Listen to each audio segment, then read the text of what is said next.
You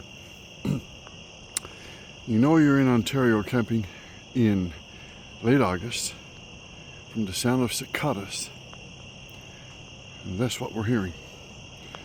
And to the chorus of cicadas, I toast the last of my second day on the road. My very nice Italian Pinot Grigio.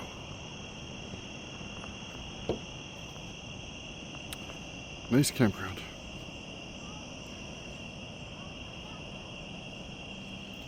Of course, at $50 for an unserviced tent site, it's a little pricey. There's my bike. But this would be a lovely place to spend the summer.